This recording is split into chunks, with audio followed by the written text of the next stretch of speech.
శ్రీ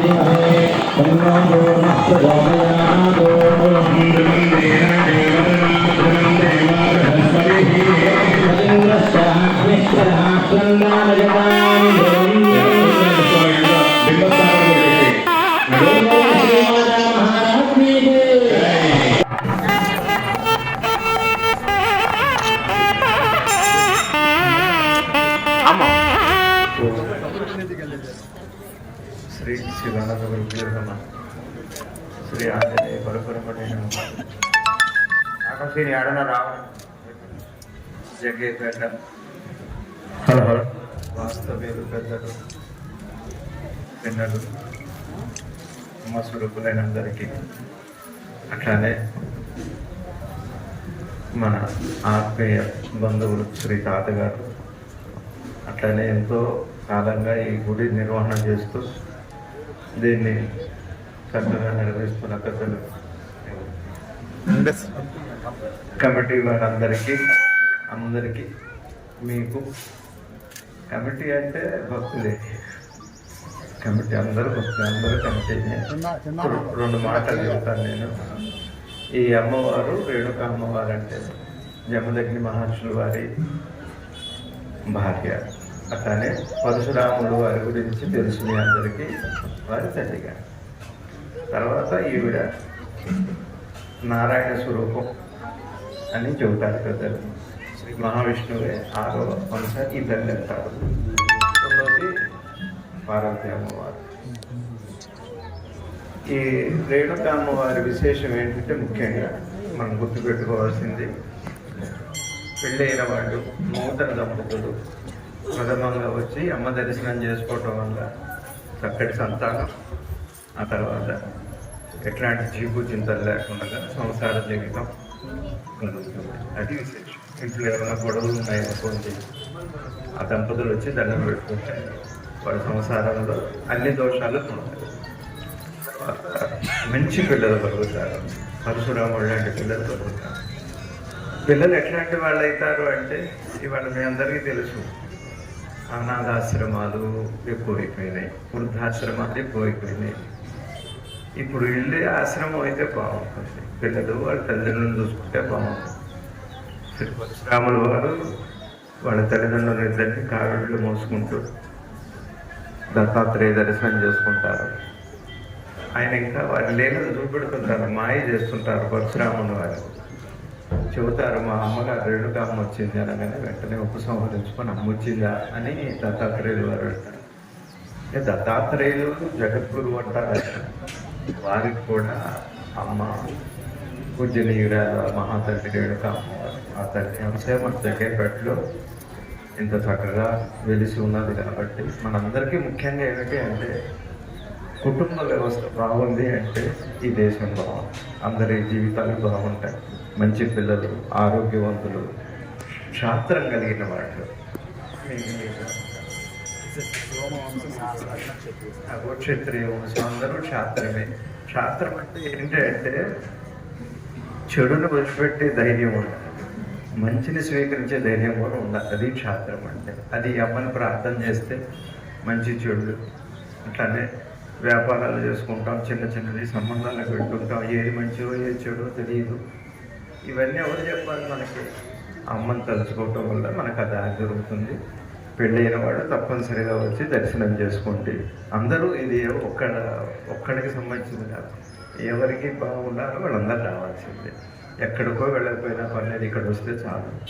తర్వాత ఈ అమ్మని మంత్రం ఏమి అంటే, ఇక్కడికి వచ్చి ఒక 3 ప్రదర్శనాలు ఓం శ్రీమాత్రే నమః, ఓం శ్రీమాత్రే నమః, ఓం శ్రీమాత్రే నమః అంటే లక్ష్మీ అమ్మని, సరస్వతి అమ్మవారిని, పార్వతి అమ్మవారిని ముగ్గురిని కలుసుకున్న వాళ్ళు. చిన్నపిల్లలు కూడా అనొచ్చు, ఏమంటే మాకు అది కూడా రాదు, మరి పిల్లలు ఉన్నారుగా వాళ్ళకి మొత్తం ఈ మాట అనలేరు కదా అంటే అమ్మ అమ్మ అమ్మ అనుకుంటూ తిరిగితే కూడా చాలు. పిల్లలు పొంగు పట్టుకొని అమ్మ అమ్మ అని తిరుగుతారు. భక్తి అంటే వదిలిపెట్టలేని అమ్మ అని పిల్లలు తిరుగుతున్నారంటే అది భక్తి. తల్లిని వదిలిపెట్టి ఉండరు పిల్లలు. అట్లానే మనం కూడా అమ్మ అమ్మ అంటే చాలు, ఆ తల్లి మన వదిలిపెట్టరు.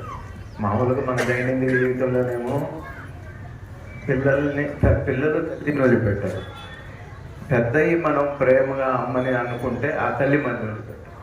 ఇది ఓం శ్రీ మాత్రే మహా అనుకుంటూ తిరుగుతూ మరి కంచి మహాస్వామి వారు శ్రీ జయేంద్ర సరస్వతి వారిచే యంత్ర ప్రతిష్ఠ జరిగింది. యంత్రం వారి చేతుల మీదుగా వచ్చింది. వారు సాక్షాత్తు శివస్వరూపం, అమ్మవారి స్వరూపం. అంత మహనీయులు తపస్సంపన్నుల చేతి మీదుగా యంత్ర ప్రతిష్ఠ జరిగింది. రెండోది శ్రీ విజయేంద్ర సరస్వతి స్వామి వారు పోయిన వారు కమిటీ వారందరూ భక్తులందరూ పిలిస్తే స్వామివారు వచ్చి వారు ఏం చేస్తారంటే వచ్చి భక్తుల్ని చల్లగా చూడమని ప్రార్థన చేసి ఆ శక్తి వాడు మంత్ర దీక్షతో ఇస్తారు. అది మనందరికీ అదృష్టం.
दिव्य जगस्तंभ प्रतिष्ठा महोत्सवा के कर्मणि स्वाम्याः देव्याः यजस्तावनवित्रस्तावनार्घ्यं कर्म करिष्ये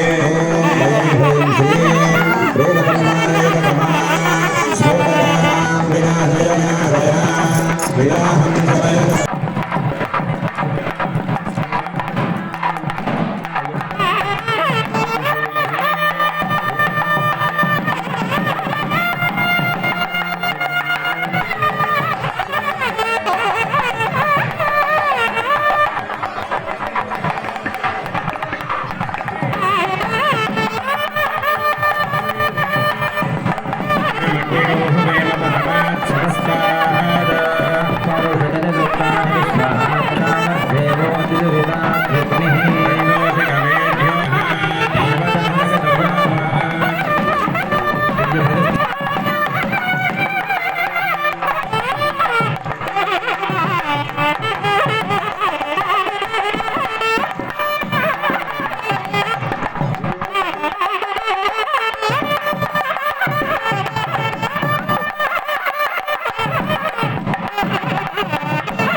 Thank